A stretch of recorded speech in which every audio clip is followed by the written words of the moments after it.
Eh bien bonjour, bienvenue à nouveau dans les pièces du musée du bâtiment à Moulins où j'ai le plaisir de vous recevoir dans ce qui est plus consacré au staff. Le staff. Pourquoi le staff dans le bâtiment? Eh bien comme pour beaucoup des travaux de décoration qui pouvaient exister dans les siècles derniers, il fallait, comme aujourd'hui, trouver des économies. C'est donc au début du XIXe siècle qu'a été mis en place un système de fabrication semi-industrielle d'éléments décoratifs composés de plâtre, de filasse ou de jute, et voire même de sisal. On mélangeait donc ces deux éléments avec un troisième évidemment qui est l'eau, puisqu'il n'y a pas de plâtre sans eau, de façon à réaliser des motifs décoratifs, lesquels motifs décoratifs étaient à base de deux systèmes, un système linéaire type moulure droite et un système dit à pâtisserie avec des incrustations, des motifs décoratifs, voire fleurs, oves et différents modèles de détails qui agrémentent les décorations murales et en plafond de certains salons, de certaines grandes pièces de réception, des immeubles type haussmannien du XIXe siècle. Je vous ai donc parlé de différents systèmes d'utilisation, de fabrication du staff.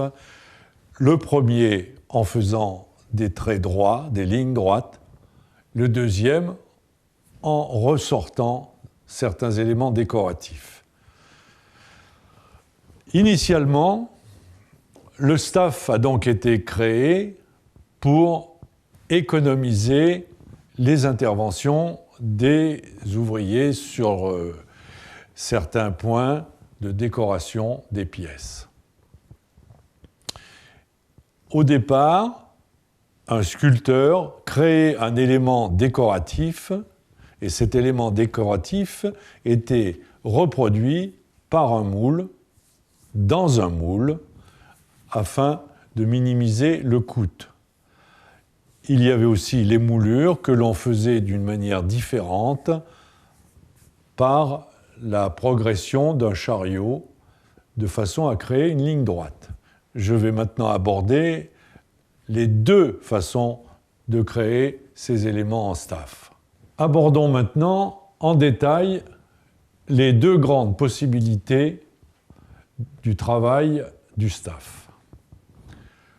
La première, la plus ouvrageuse, la plus compliquée, mais aussi la plus ancienne, c'est par rapport à un travail de sculpteur, d'ébéniste qui créait un élément décoratif. Voici en exemple deux sculptures destinées à un trumeau de cheminée. Le sculpteur crée les éléments sur le bois, avec du bois. On enferme, on encadre cet élément décoratif par une baguette de façon à créer un espèce de bac dans lequel, à l'époque, on coulait de la gélatine animale que l'on faisait ramollir dans un bain-marie. Quand la gélatine atteignait son point de coulage, genre pâte à crêpes, on pouvait le vider à l'intérieur de ce moule et créer ainsi une pièce concave dans laquelle on refera du plâtre pour recréer à ce moment-là l'élément plâtre destiné à être utilisé dans la pièce. Cette gélatine animale avait une possibilité d'utilisation de 5 ou 6 modèles. Après, il fallait la recommencer, il fallait la rechauffer pour recréer un autre moule. Alors donc, deuxième possibilité d'utilisation du staff en créant des éléments en ligne droite. Et ce, grâce à ce que l'on appelle un chariot. Chariot que voici et que l'on faisait naviguer d'une manière rectiligne le long d'une table, en s'appuyant sur le bord de cette table de façon à avoir ce mouvement longitudinal. Un chariot est composé d'une plaque de zinc dans laquelle on a découpé la section de moulure que l'on veut faire. Cette plaque de zinc est maintenue à l'intérieur de plâtre et de filasse reliées à deux parties en platine qui glissent sur la table. Et on peut donc aller et venir le long du bord de cette table pour enfin créer cet élément en moulure. Bien sûr, ce système de moulure poussée convient pour des petites sections comme celle-ci, mais également peut être aussi utilisé pour des grandes parties, comme ce chariot par exemple, qui représente là une corniche de 40 cm de large. Plus ce chariot est imposant, plus il est difficile à traîner le long de la table, et dans des cas de corniche aussi large que celle-ci, il fallait au moins 2 compagnons pour arriver à traîner cette nouvelle corniche. Revenons au moulage d'éléments décoratifs beaucoup plus compliqués qu'une simple moulure droite. Voici comment on réalisait un moule pour y incorporer la gélatine et créer un moule souple et de forme concave que l'on pouvait ressortir et faire bouger pour démouler l'élément qui était à l'intérieur, étant donné que le plâtre, une fois sec, tout au moins tiré, eh bien, on ne pouvait plus le faire bouger lui-même. Donc c'est sur la base d'éléments comme ceci que l'on recouvrait d'un chapeau,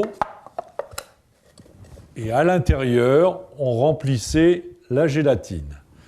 La gélatine, une fois tirée, on pouvait ressortir l'élément de chape dans lequel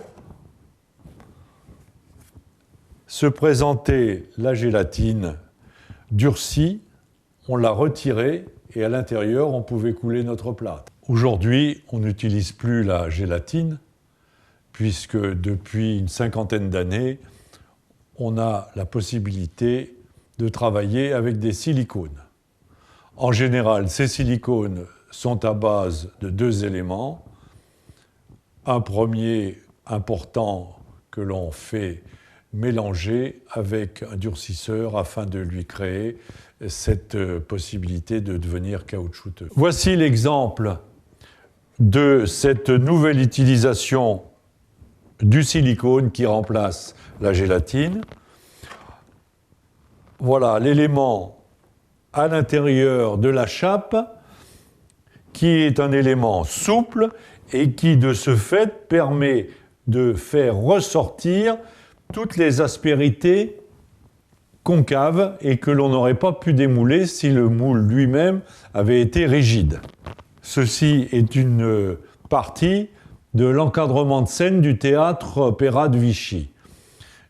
Cet élément a été réalisé sur une longueur de 80 cm, ce qui permet de reconstituer tout l'entourage de cette scène en additionnant les uns et les autres les différents éléments que l'on a coulés dans cette partie. Le staff, comme je vous le disais, est un mélange de plâtre, un plâtre dit à mouler très très fin, pratiquement aussi fin qu'une farine de cuisine. Il est mélangé avec de la filasse, celle-ci filasse de chanvre, de plus en plus difficile à trouver et qui en général est importée d'Inde maintenant, ou avec du sisal que l'on tire des palmiers et qui, lui, a une composition beaucoup plus rêche. Comme la filasse de chanvre est de plus en plus chère, on réservait son utilisation pour le moulage d'éléments assez compliqués dans leur ouvrage. Le sisal était plus réservé pour des moulages courants, genre corniche droite ou plaque plane. Autre possibilité d'armature avec le plâtre, c'est aujourd'hui, depuis une vingtaine d'années, la fibre de verre, afin de pouvoir répondre aux normes en usage aujourd'hui pour des parties coupe-feu. Le staff est référencé en élément coupe-feu par son épaisseur. Il n'y a pas de décret définissant les termes exacts du coupe-feu pour le staff.